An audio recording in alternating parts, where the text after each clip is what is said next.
This episode of the Cover 3 podcast is presented by Google. College football feels more complex than ever, but with AI mode in Google search, you ask whatever's on your mind and then get an AI-powered response that gives you everything that you need to know. So whether you're wondering about the nuances of the spread offense or want a breakdown of the new injury timeout rule, you can just ask Google.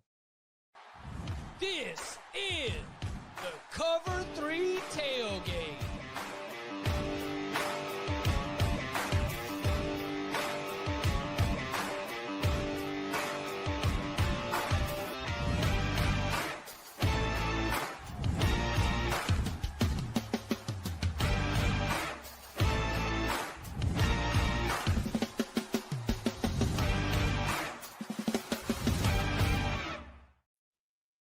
And welcome back to the Cover 3 podcast here on CBS Sports. That's Tom Fornelli. That's Bud Elliott. That's Danny Kanell. I'm Chip Patterson coming to you live at youtube.com/cover3 and everywhere you get your podcasts on demand. Thanks for hanging out. Smash that subscribe, smash that like, and come and join us in the chat, a.k.a. the Cover 3 tailgate, where Joey jumped in before the show started and pointed out this weekend is huge for bubble playoff teams. Maybe no play-in games, Joey says, but potentially quite a few play-out matchups.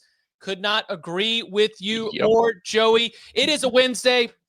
We are going to, of course, check in with the market with day trading, Danny. But first, let's talk about some of those play-out, playoff games. It's a Wednesday. You know, we got to break it down. It is Big Game Breakdown.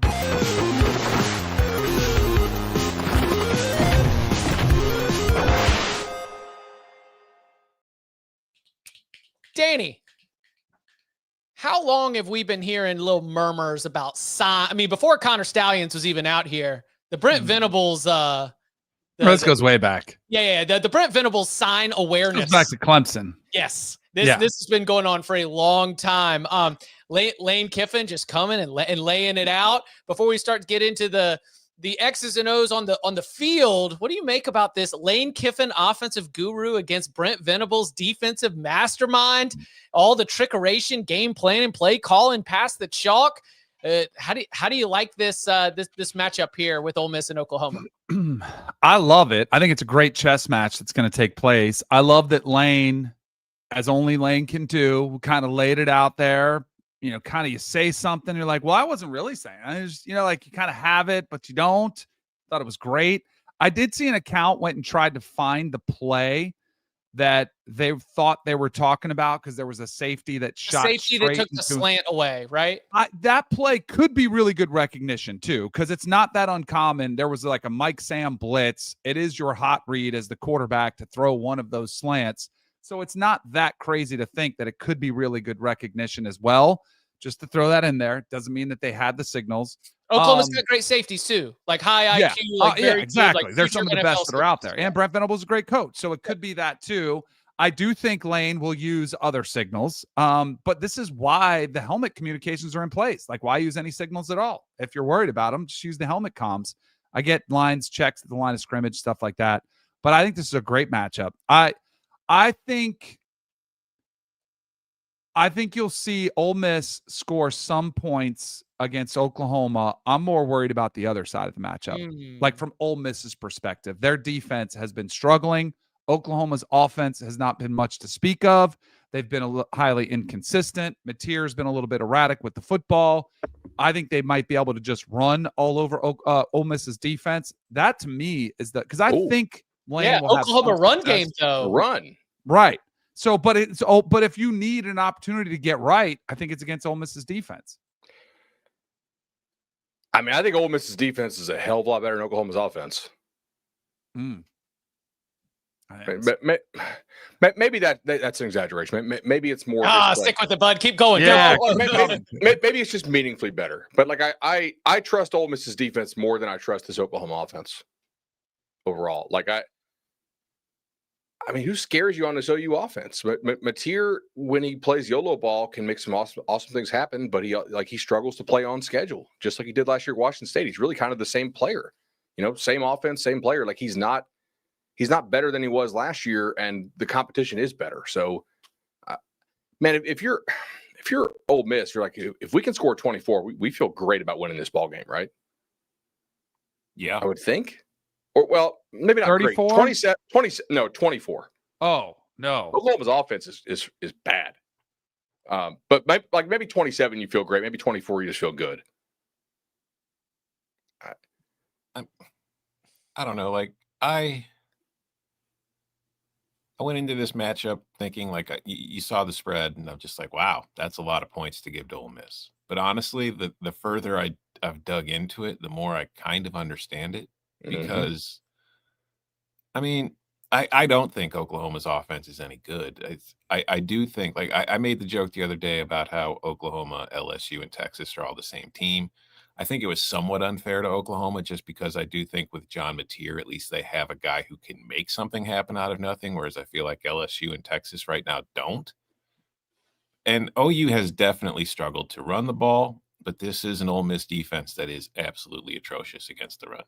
They rank 127th in EPA per rush allowed. So that's not good. So if there is a moment for OU to have any kind of success on the ground, it would be in this game. That doesn't mean I think they're going to have it, but mostly it's just defensively, I think this team is so good that I don't really have a ton of faith in the Ole Miss offense. Like I know Lane's going to be able to scheme some stuff up, but like when I was watching Ole Miss versus Georgia last week, the one thing that kind of just thought I had that kind of struck me was I can't see a difference in Trinidad Chambliss and Gunnar Stockton. To me, they're the same exact player, but they're discussed in very different ways because I think Chambliss came out of nowhere. He wasn't the starter to begin the season, whereas Stockton we knew coming in and we were kind of had low expectations for him. And I think Stockton has exceeded his expectations, and Chambliss is getting a ton of credit for exceeding the expectations that Stockton's not. Anyway, I'm getting off point here.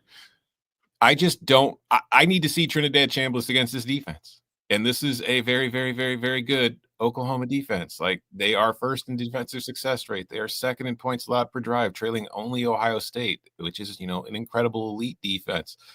They lead the nation in pressure rate. They lead the nation in sack rate. They're going to be at home. This is going to be Trinidad Chambliss on the road going up against this defense. And he has shown to me, like, when he gets under pressure, he makes mistakes. And I think that we are very likely to see some of those mistakes. So even if Oklahoma's offense isn't great, I think they might be handed a short field or two in this one. And they probably will be able to take advantage of it, because the one thing about this Sooners defense or offense, they really struggle to move the ball. But when they do and they get into the scoring area, they finish at a very high rate. Like in points per red zone possession, they're scoring 5.35. That's the fourth best in the country. So they finish drives well once they get into that scoring area. And I think that they might get a few of those spots. Like, I do not think this is going to be high scoring. And I think if you're Ole Miss, you want it to be high scoring. That's just the kind of way you play. So if this is going to be like a styles make fights kind of situation, I think Oklahoma has a better chance to dictate the style of this fight, which will go against what we've seen from Ole Miss. Because when Ole Miss is at its best, that's not the style it plays. Yeah, I don't disagree with that. This is very similar to me from what we saw with LSU Ole Miss, right? I mean, you have a pretty, like, both of them I'd say are bottom half of the Power Five in terms of offense, but meaning Oklahoma and LSU. You both have, at least in my numbers, like both are top five defenses in the country, like really good defenses. I think LSU was a little more banged up going into that game. Nussmeier didn't look right. And remember, we had the left tackle go down in warmups there for LSU, which might have put them kind of off kilter. The big difference is, how do you handle the road, right? I mean, this is the second straight road trip into a hostile environment for Ole Miss. Oklahoma coming off a fairly easy win at South Carolina. Like, if you flipped home and away for Ole Miss LSU, are we still picking Ole Miss? Probably not, but maybe so with the injuries that LSU had in that game. I mean, it's like, hey, can Mateer do enough? Because I don't think Ole Miss is going to score like mid-30s. I don't think it's going to kind of shoot out. Can Mateer like avoid doing the dumb stuff? And do we think Ole Miss's run defense is like, it's not good, but are we sure it's that bad, or is it simply like permissive?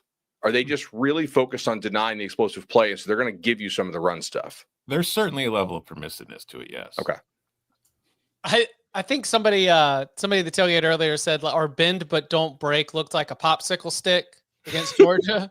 So, the ideal Ole Miss defense is bend but don't break. But if you can't get those red zone stops, it's not going to be, worth a whole lot here. Obviously, so Austin Simmons was the quarterback for the Kentucky game, right?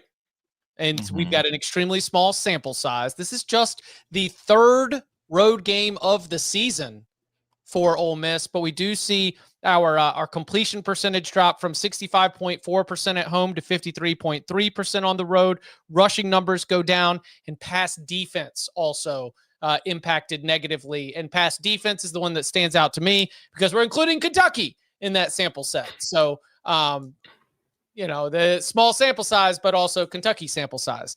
It is going to be, I think the environment is a monumental challenge. Second straight road game, get this team refocused. You were just right there in the game against Georgia. You end up coming up short in Athens.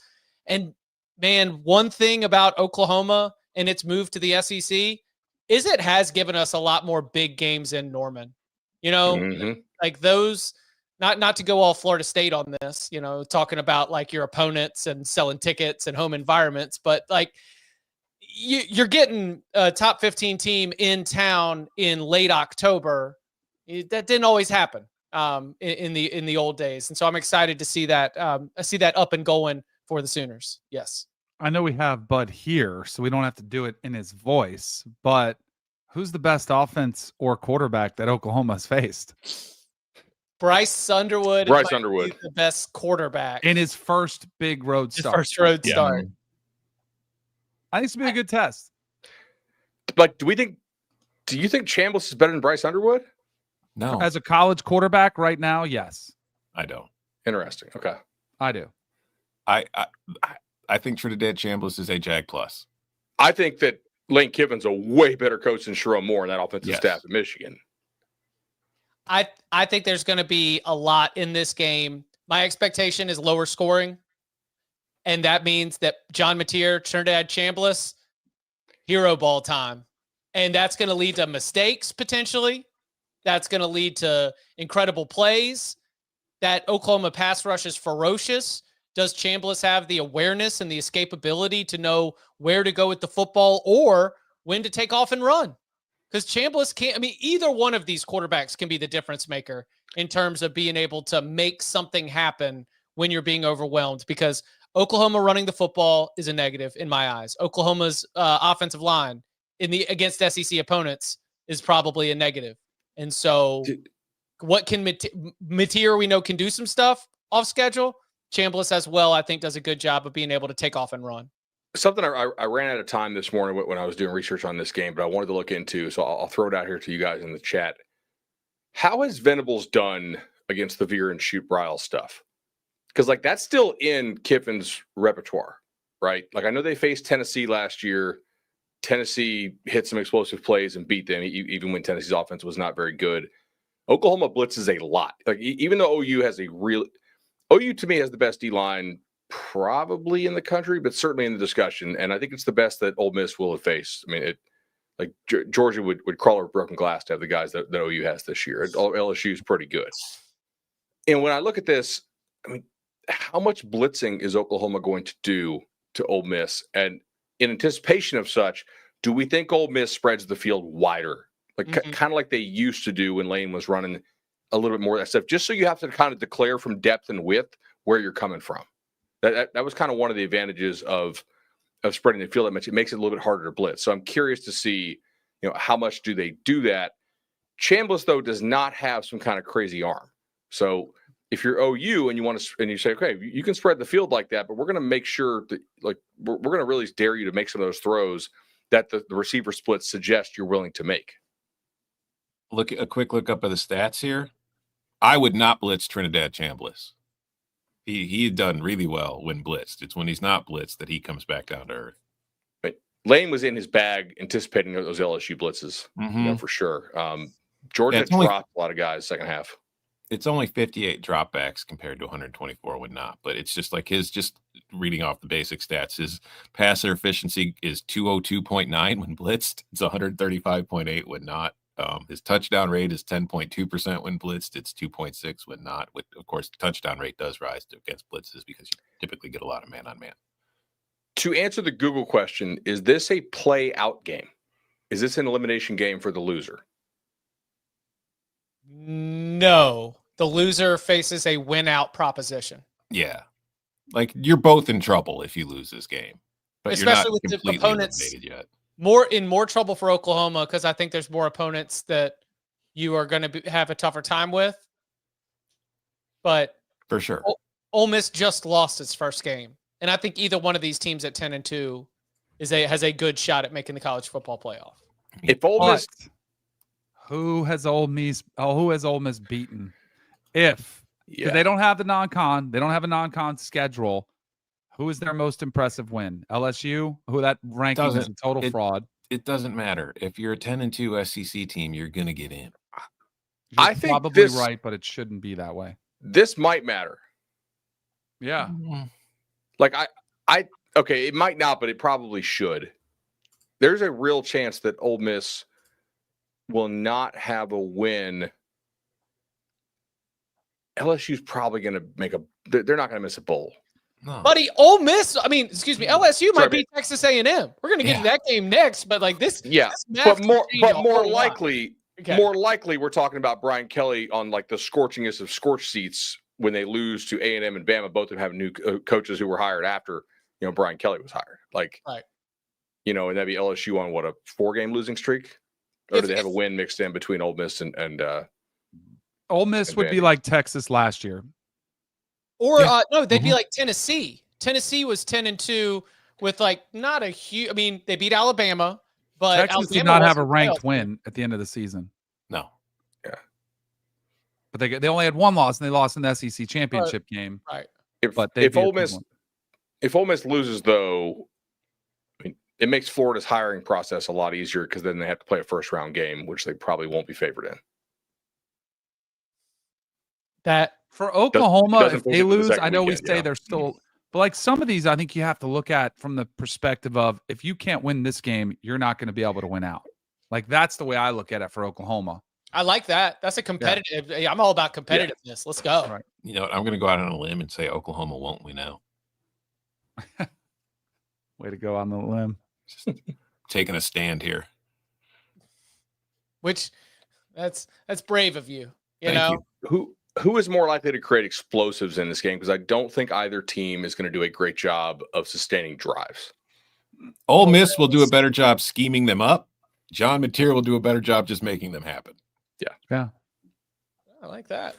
All right, let's keep it going then. On to Tiger Stadium at night.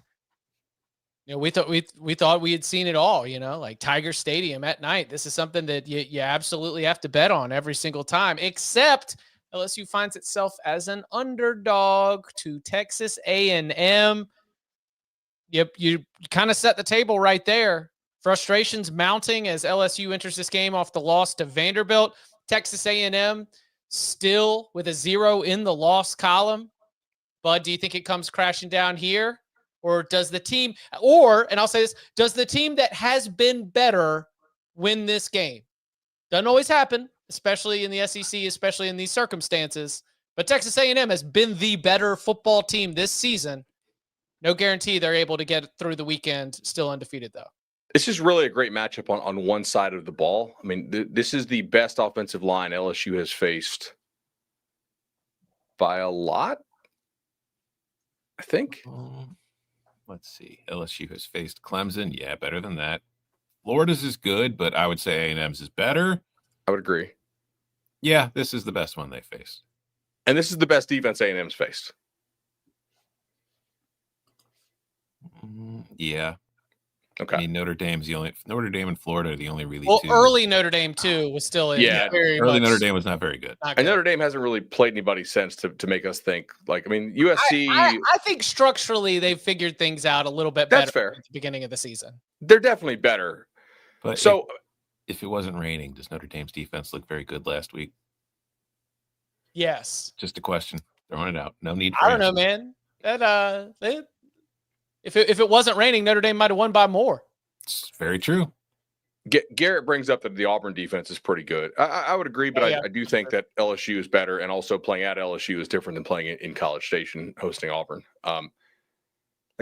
To me, it's can LSU confuse the A&M offense? Can A&M's offense just kind of nut up and run the ball into the teeth of the LSU defense? I think there's some chance they can push them around, but also maybe not. LSU has real players on defense. They're really good. To me, Nussmeier looked a lot better last week. Maybe he's starting to get healthy finally. I don't like that LSU lost one of their starting tackles because we know how they felt about that group entering the year, and I think those feelings have been very justified by the poor play of the offensive line this season. So how much pressure can Cassius Howell get on Garrett Nussmeier? I mean, he hasn't looked all that mobile this year. I mean, he really never has, but with the injury, certainly a little bit more. Those are kind of my main questions in this ballgame.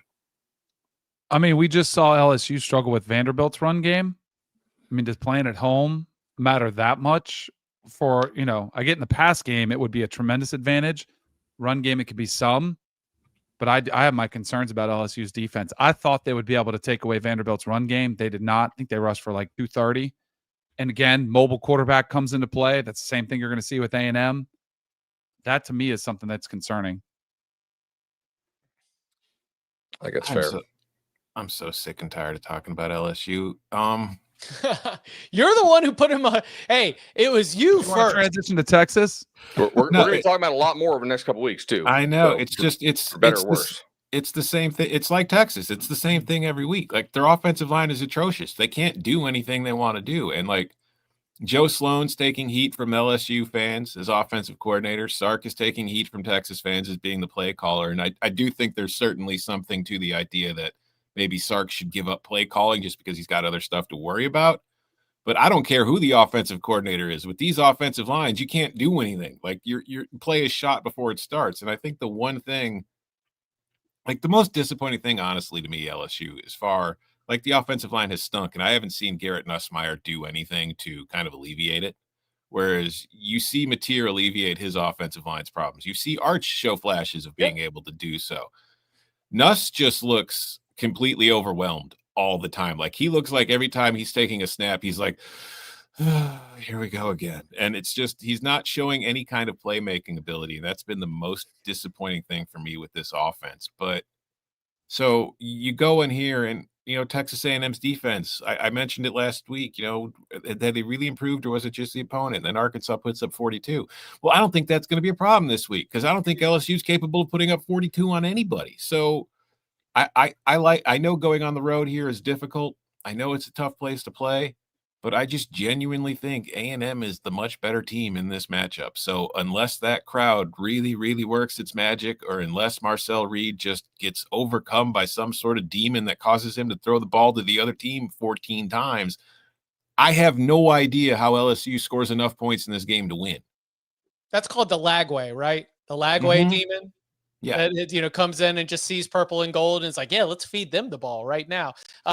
Reed was the Carson Beck demon, which we saw last week. I mean, that's the recipe for that's when your quarterback has an off night, the way that has. And Marcel Reed hasn't had that tendency yet this year, but that would be the way I would see for LSU to have a potential win and upset. Yeah, last year, Blake Baker comes in year one. You think everything's going good. Texas A&M pulls Marcel Reed off to enter this very game. Reed ran for approximately 985 yards in that game. Just absolutely cooking them in a win for Texas A&M. And you point out last week's game. I don't know if you caught Mike Elko's sort of explanation for what happened. Did you see? He was like. Doesn't matter where we play it, whether we play it at Jerry World, whether we play it here in Fayetteville. This is just every Texas A&M Arkansas game. So, no, there's a lot of games we put on an island. Mike Elko would like us to treat that Texas A&M Arkansas rivalry very much as an island game. What if Arkansas just spent all their money on offense and they have a good offensive line, better receivers than they did last year, an excellent play caller, maybe not a great program manager, and a pretty veteran, talented quarterback? That's Arkansas's offense is just legitimately good. Yeah. And A&M's defense is merely decent to good. They lost a lot of important pieces off last year. The offense largely has to carry this team this year, I think. I mean, I don't totally ding them for what happened in Fayetteville. I just think I'll take Elko. That's an island game. And guess what? That's my point. that's my point, though. Like, this A&M defense still struggles against good offenses. That's not a problem this week. We will if they that's win why I here, still had Bama like beating them in the playoff projection, because I think Bama would score 40. Right. If they win here, are you going to pull out a permanent marker and write them in a bracket? A&M left. Yeah, pretty much, because after this they've got to go on the road for Mizzou, South Carolina, Samford, at Texas. So they've got 2 difficult road games left, but even if they lose both of them, as long as they don't lose to South Carolina or Samford, they're 10-2 with wins over, yeah.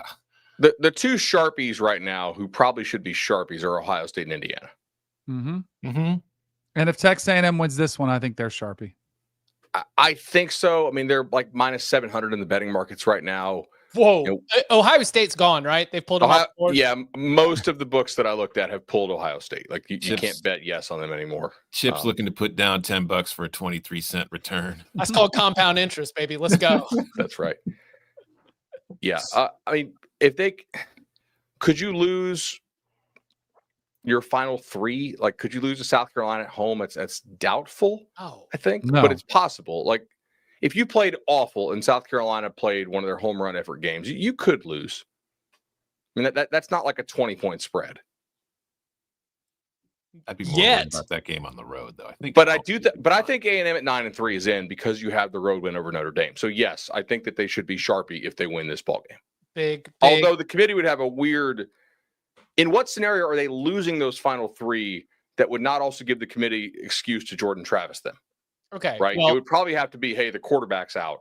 Right.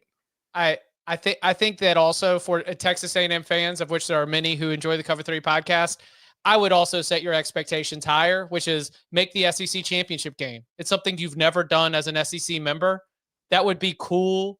I mean, that would be an awesome experience for Mike Elko to lead this team out onto the field to try to go win an SEC title. So you still got that as another thing at the forefront that makes each one of these games incredibly important. Well, coming up on the other side, we keep our big game breakdowns rolling. Missouri on the road at Vanderbilt. They've got something in common. We'll tell you, and more next.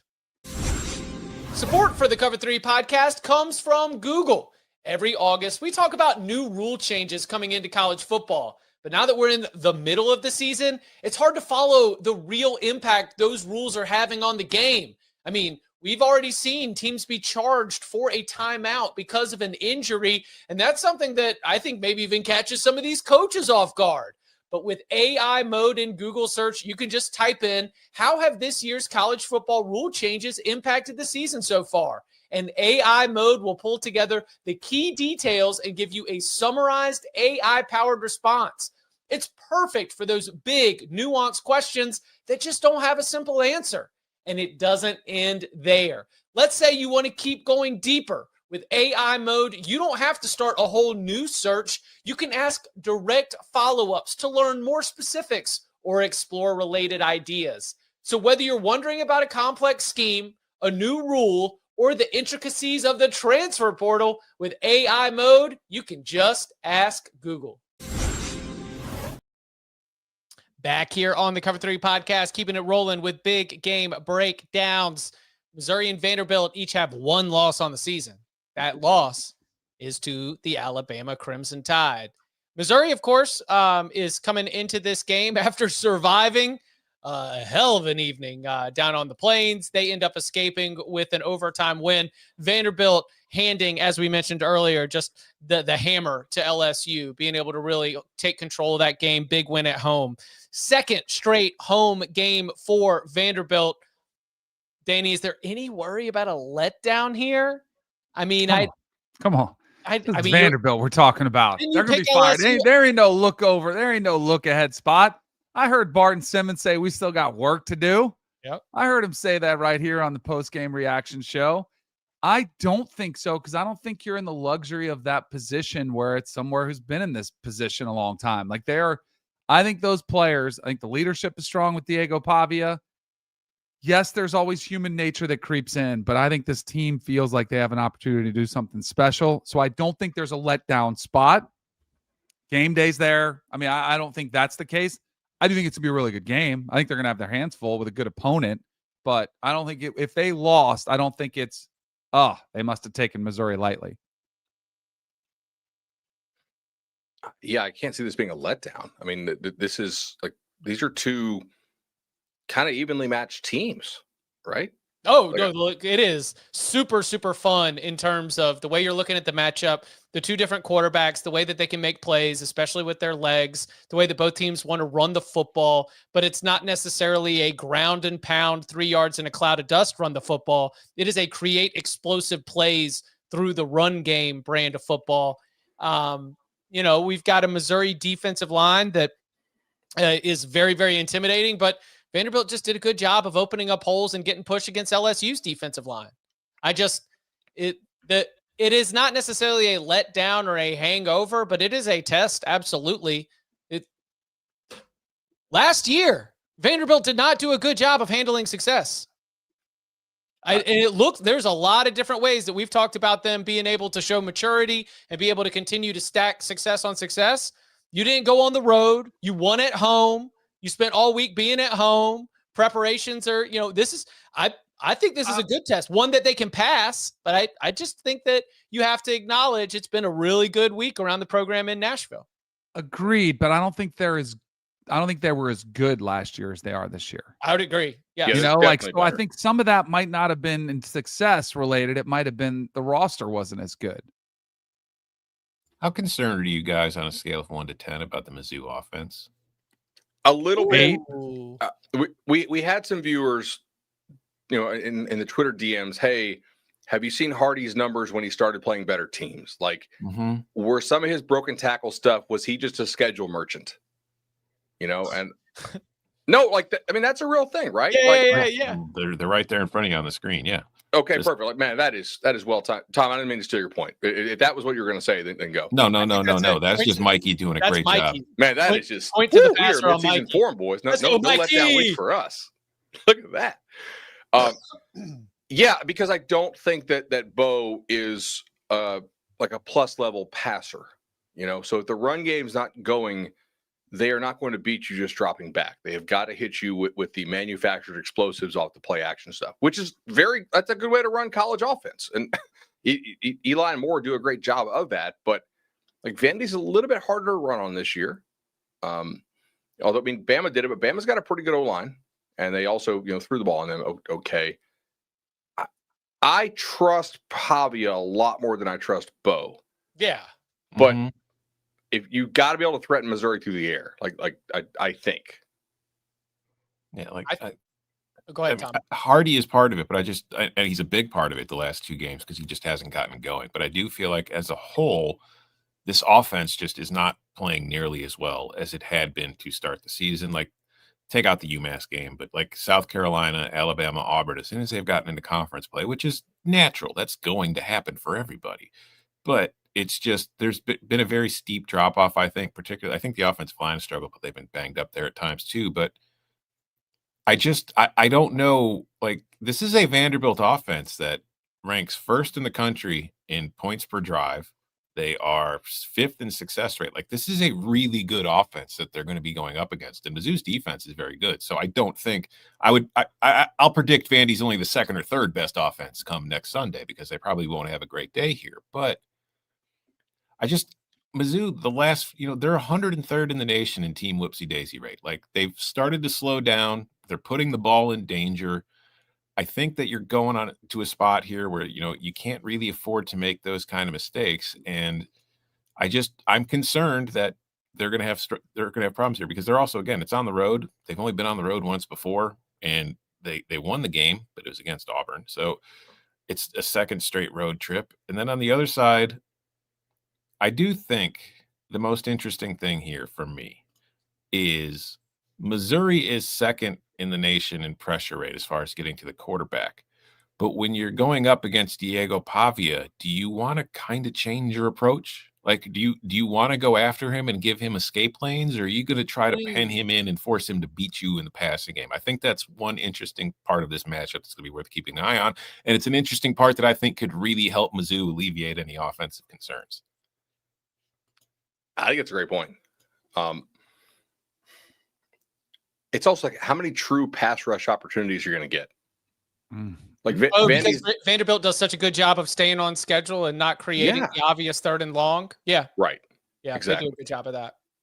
To the people in the chat saying that the Bama D and the Auburn D are way better than Vandy. I mean, kind of.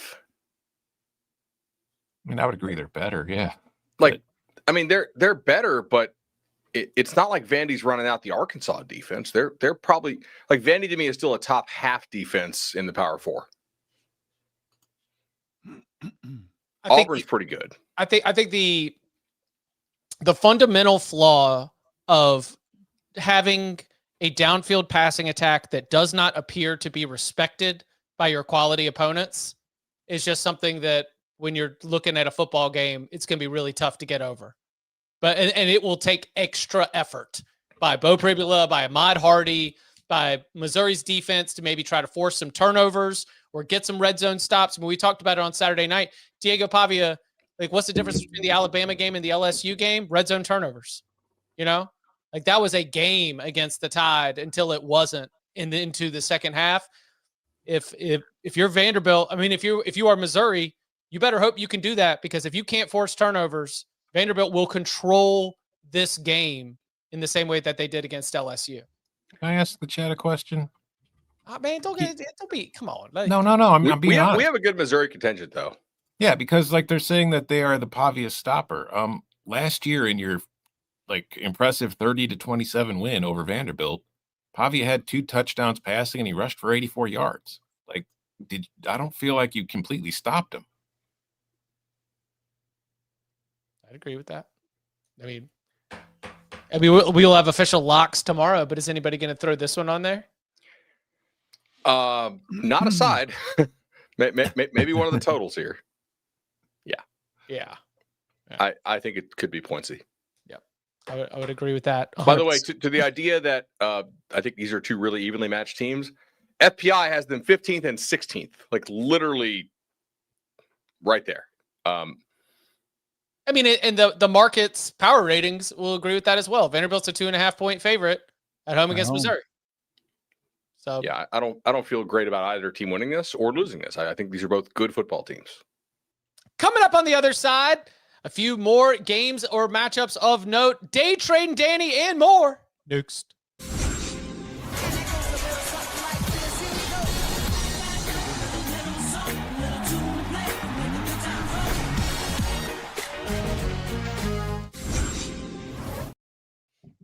All right, before we get to some of the mid-game breakdowns and matchups of note, we got to make sure that we check in with the market. It is Day Trading Danny.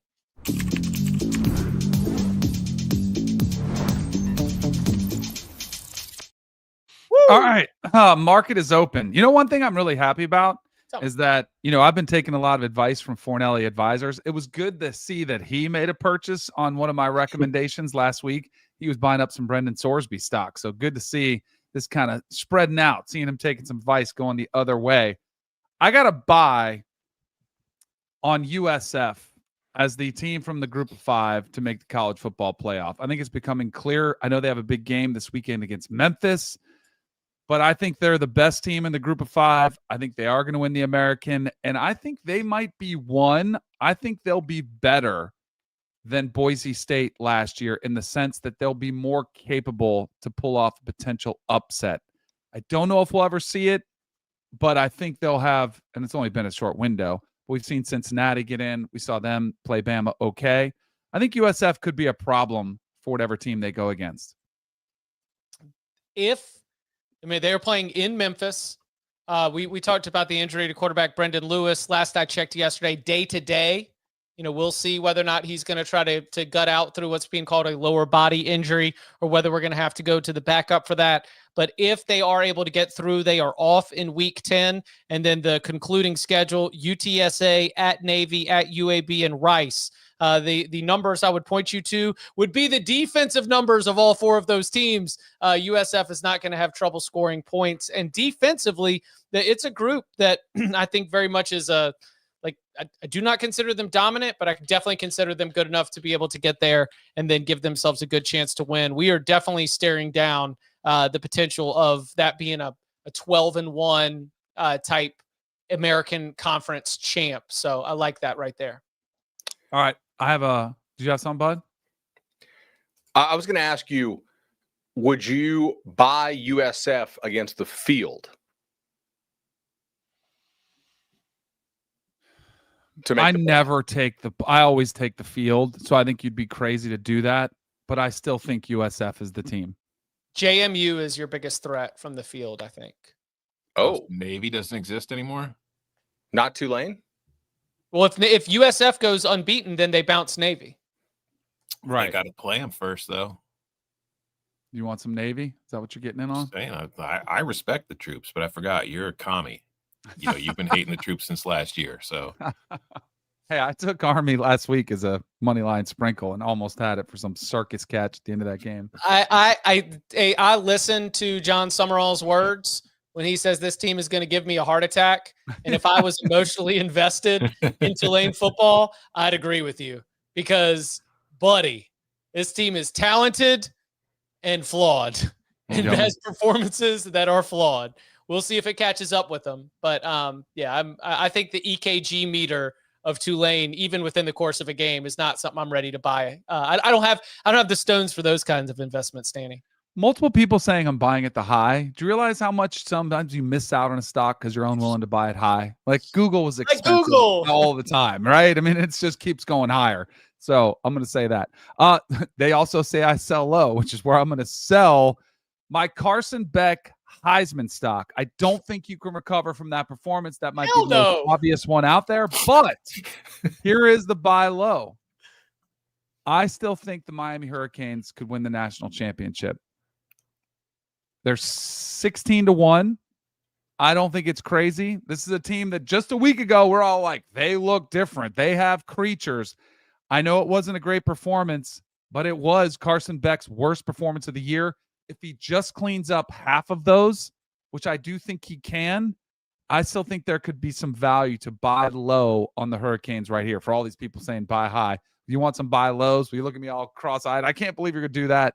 I still think Miami could win the national championship. I am not buying that stock simply because I believe what we saw from Carson Beck last week is what you see from Carson Beck when he's under pressure. And to get through the playoff field, you are going to face some defensives who will put you under pressure and put you like Notre Dame's. Well, I think Danny might be. Is that the son of an orthopedic surgeon using the word cleanup in a way to troll Miami fans? No.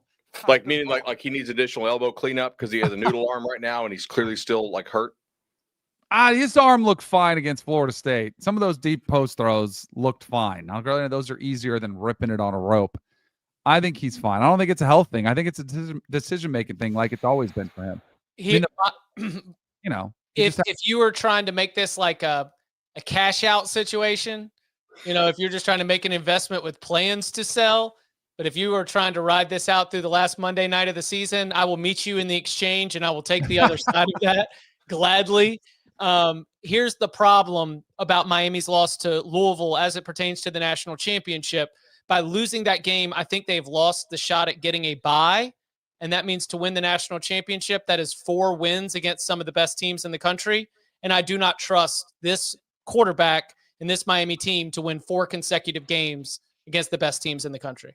I think if Miami won out and won the ACC, they'd still get a bye. They might be the 4 seed, but I think they'd get a bye. If they're 12-1, who do you trust to win 4 games against the best teams in the country? Ohio State.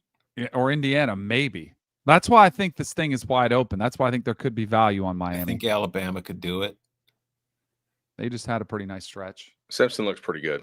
Yeah. Yeah, they basically have had a college football playoff in the middle of the season. Yeah. There are very few teams, I think, who could, though. All right, so I have another Heisman. This is a buy high. Now, I think this category of Heisman candidate is sort of what Carson Beck last week was because he was the favorite last week. Now, this is not the favorite, But I think if you just maintain, just keep it on the tracks, you could be the last man standing. You may not have the Heisman moment, but you may not need it. I just saw him in person. Julian Sayin from the Ohio State Buckeyes. I would snatch up a little bit of his Heisman stock. He's putting together numbers. Jeremiah Smith has been awesome, but he's not really. They were neck and neck. I think it was 13-1 and 14-1 last week.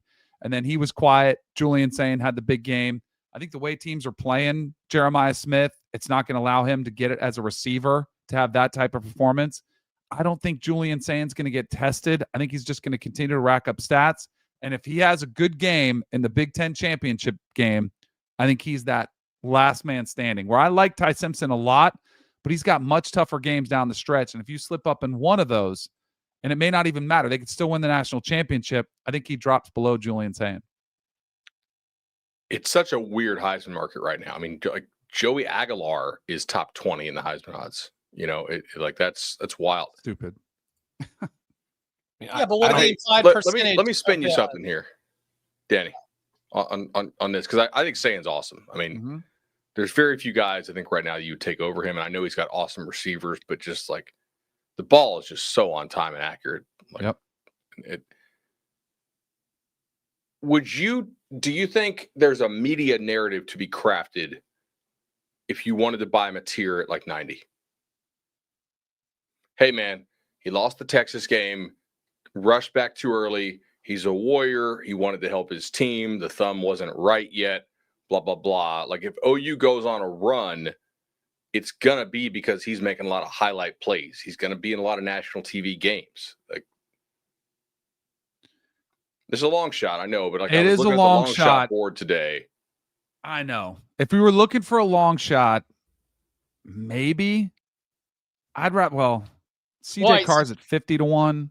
This is where I've got to get my, Carr's not going to have he doesn't have the moments to like, I think he's playing as good as almost anyone in the country, but like, who do they have left on national TV? No, but look at that. I interest you in some Brendan Sorsby at 100-1. You guys are talking about all players from the same region, and don't forget Heisman votes are split up like an electoral map.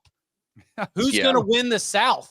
If Sayin and Mendoza and CJ Carr are all sitting there, we'll see. The South would vote for the SEC team. I don't think Sayin's going to get nearly enough support to win the Heisman. I think that I talked about it Saturday night. I think the discourse around Ohio State is like Sayin is just dismissed. They think he's just a good player on a really good team and he's taking advantage of it. I disagree. Bud disagrees. I think Mendoza has the Midwest wrapped up because Indiana's probably not going to lose. He's going to keep racking up really good numbers.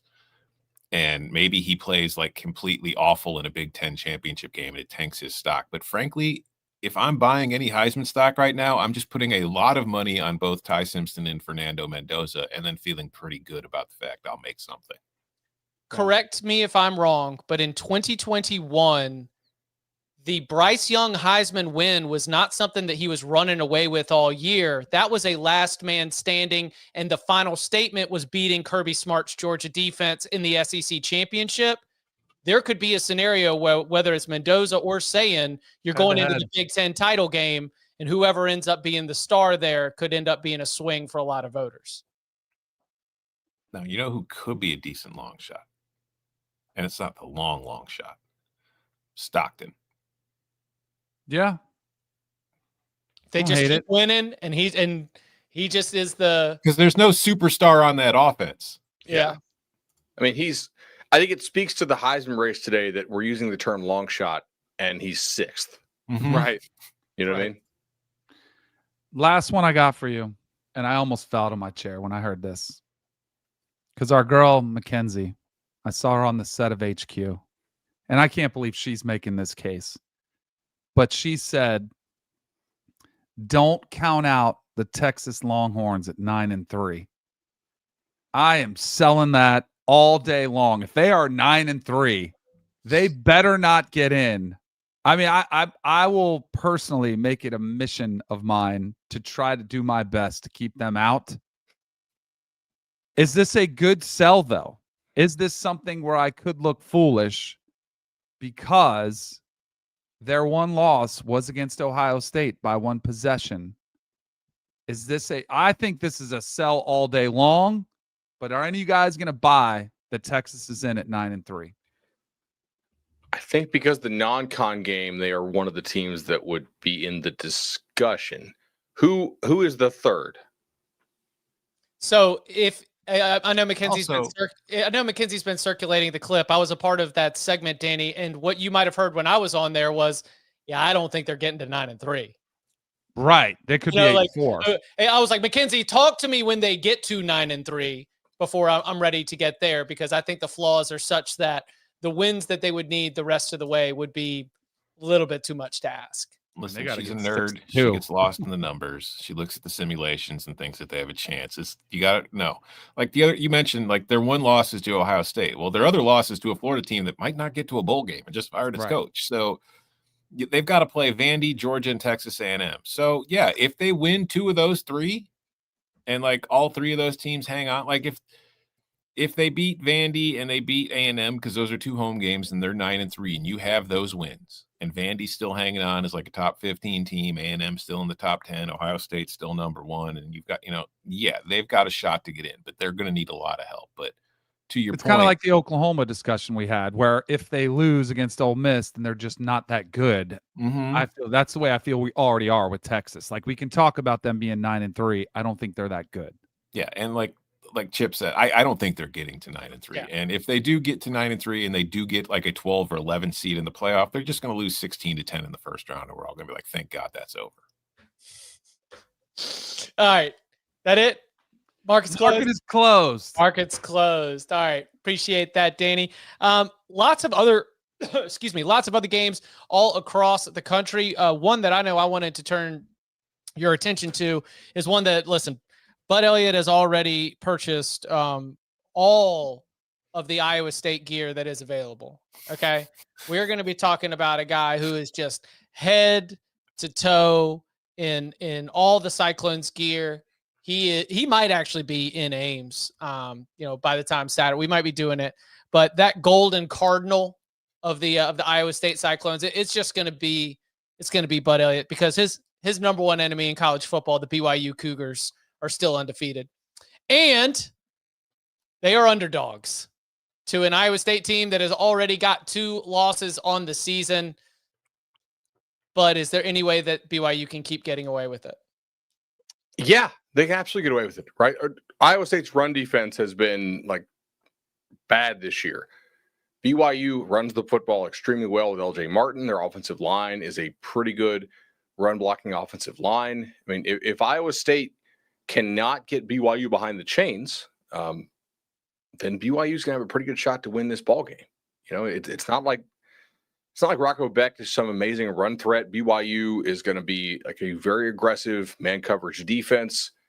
Iowa State receivers this year have been kind of up and down. BYU has a real shot to win this. I understand why Iowa State is favored, but like it's not like they're favored by 20. I mean, this is kind of a coin flip game, and I don't really hate the matchups here for BYU.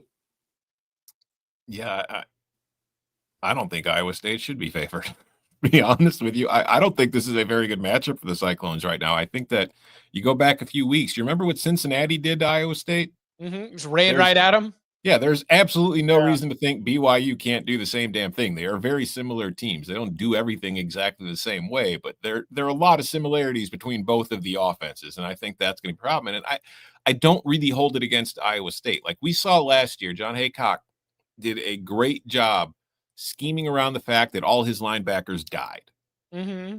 This year, it's been the corners who have died, and they're just dealing with a bunch of injuries on this unit. And as good of a coordinator as he is, there's only so much you can do when you're dealing with the losses that this team has lost on defense. So when you see their performance on defense over the last few weeks, there's a reason it's fallen off a cliff, man. They just don't have the guys out there available to play right now. Now, if they get healthy, maybe they've got a shot, but I just don't know how they're going to be able to, like, Iowa State's path to victory here is limit possessions, keep their defense off the field as much as possible, because BYU is probably going to be able to put together like a lot of 8, 9, 10 play drives where they're just grounding and pounding you. It's going to wear them down. So you got to keep them off.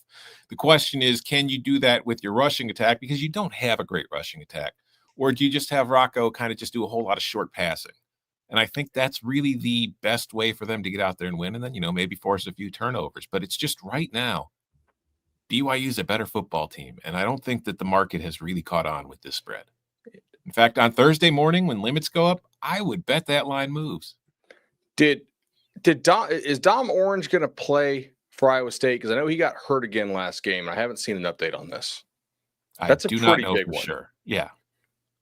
Like from the idea of we talked about earlier in this show, whose run D is maybe like permissive. Maybe they're not quite as bad.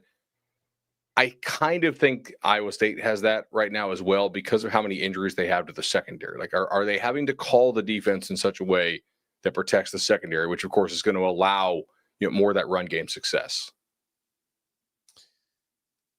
It is. I mean, make all your jokes about chocolate milk and hangovers, but it is a hangover game. You just played at home against your biggest rival in a close, competitive, hard-hitting, hard-fought game.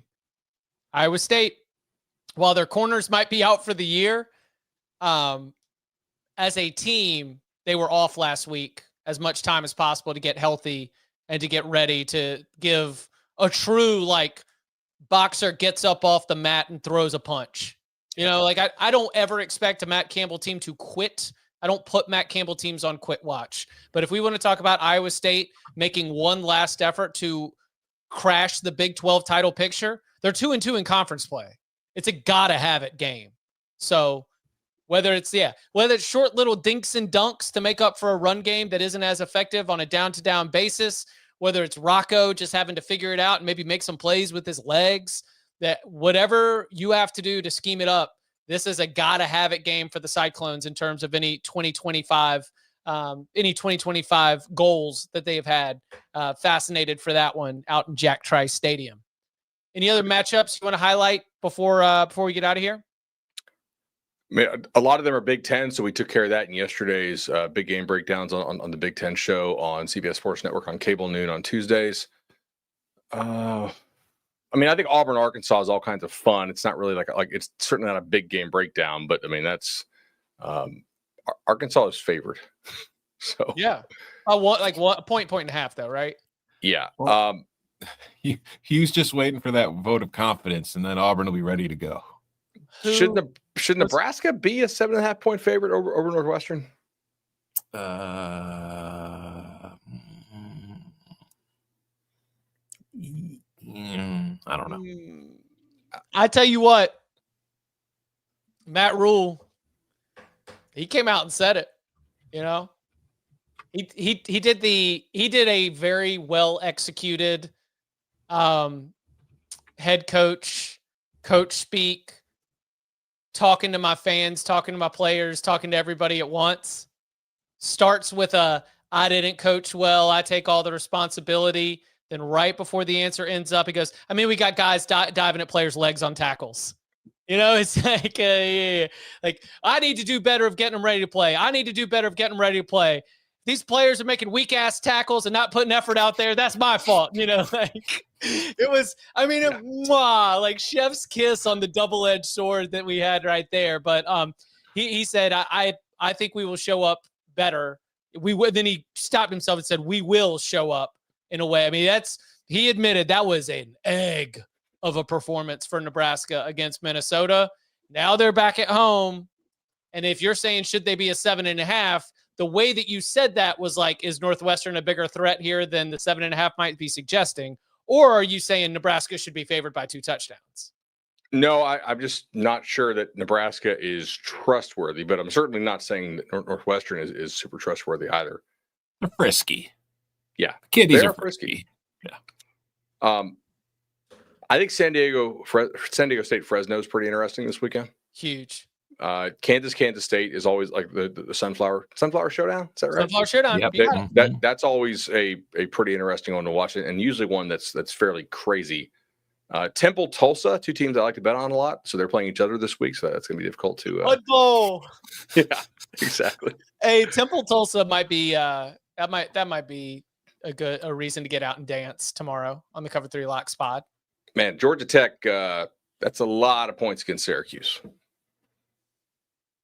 But Syracuse, I know, but that's a lot of points. I don't know. We'll see. Can Wisconsin go 3 straight games without scoring a point? All right. One that's that's actually pretty interesting. Texas is a 7-point favorite against Mississippi State. Mississippi State's been taking money. Money line, alt line. Yeah. Or maybe, I mean, under is, I think, my best play there. But, like, I could see Texas not letting Mississippi State score a touchdown. I could see, and like just going on to like a 17-6 kind of win.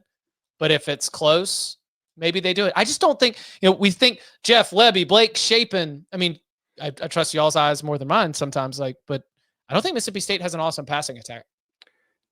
I would agree. They do have a bad run D, but Texas doesn't really have a run game. Right. At least not so much this year. It's very limited, like evening slate on Saturday as far as late game action. Love it. But yeah, true. We'll get started on time. We will get started on time. We'll be prepared. I am excited not to have 5 huge games all going on and ending the minute we're supposed to be going on the podcast. There is early potential. Mm-hmm. Sure. The spread is 7.5, and I understand it, but I am also very interested in Arizona State, Houston. Yeah. That's a game that could have, like, Arizona State, obviously, they're coming off the Texas Tech win. They won the Big 12 last year. But if Houston goes into, like, Tempe and wins that game, it's like, do I have to start considering Houston a serious threat? They'd be 7-1. That's what I'm saying. And they'd also be 4-1 in the Big 12. Yeah, I know. So and the rest of their schedule, they got West Virginia, UCF, and then TCU and Baylor. So it's not like, there's whatever, but just compared to what it could be. Mm-hmm. So, I gave Arizona State, Texas Tech a fresh rewatch yesterday. Arizona State are not going to, against plus value teams in the Big 12, they are not a team that's just going to beat your ass and blow you out of the water. I just don't think they're built that way right now. Kieran in the tailgate mentioned the one I was just about to turn your attention to. Winston-Salem, North Carolina, noon Eastern time kickoff. SMU, which is, wait for it, 11-0 in regular season ACC games all time. Never lost. SMU 11-0 in regular season games all time. That is something that North Carolina football, throughout its entire history as an ACC charter member, has only done twice. 11 straight games. Once under Dooley, once under Curry. And SMU came and did it. Just won their first 11 games. They were a 3.5-point favorite against Jake Dickert's Wake Forest Demon Deacons. They just second straight road game. They just beat Clemson in Death Valley. And to Tom's own point, Clemson lost in Death Valley, and it was not even a top 15 result for us to discuss. Yeah. Mm-hmm. Probably because the quarterbacks. Because Chris Vizino, out, right? Yeah, I mean, if he had not been out, that's a bigger. We would have discussed. But I mean, Kevin Jennings gets all the heroics for getting it done and beating Clemson on a bum ankle, but that's still Kevin Jennings on a bum ankle, and now they got to turn right around and play a Wake Forest team that, if nothing else, they do a good job defending the run and at least are solid in that aspect of their game. Ponies are also 3-0 in ACC play. Obviously, being 11-0 overall. The Ponies on upset alert? Yes. Yeah. Yeah. This is your territory, not mine. Yeah, I know. They have been pretty good in I know they've been good in ACC play regardless, but they have. Last year they came out and they just had an absolute awesome effort at Louisville, but I don't think they played a road game after that, right? They had a couple kind of close calls at home. There was last year I can remember the Boston College game. I felt like BC hung with them pretty well for most of that game. The Florida State game turned when the ball hit the tight end in the face and it bounced up and pick six, and then it kind of snowballed. I don't know, man. Like, can they get up for a second straight game? It'll be and Wake Forest last week was off, so that'll be another one to keep an eye on. Any others you want to turn our attention to before we start to look ahead to locks? Some in the chat wants Bama, South Carolina, but like, man, if you lose that one, we actually held a podcast meeting about that. Decided it wasn't a big game. Famous last words, I'm sure. If DeBoer drops that one, all those week 1 questions come crashing back for him. Yeah. Not saying they should, but they will. Have y'all been taking in the truck feed of Alabama coming out of the tunnel? No.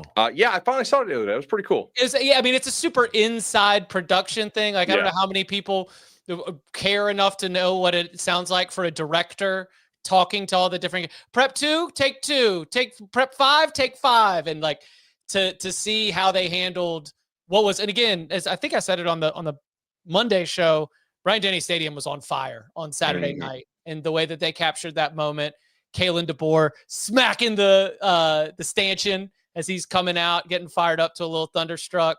It was super cool. It is. We all have our ultimate biases, our own experiences. I will always be biased by the state of college football. As you know, we started working, especially here at CBS. When Alabama's got a team, it makes me feel some kind of way. It's cool. I like to see that. I don't love to see losing as a double-digit favorite, but when they're coming out and that place is rocking, it's I'm a sucker for it. No doubt. All right. Roll Tide, Chip. Roll Tide. We will be back on Thursday, 11 a.m. Eastern time. It is the best time of the week. It is when we give you our locks for the weekend. So come and hang out, get the likes up to get the locks, because the locks move lines. You know the deal by now. And you can follow him on Twitter at Tom Fornelli. You can follow him at Bud Elliott 3. You can follow me at Chip _Patterson. Gentlemen, thank you very much. Thank you. See y'all.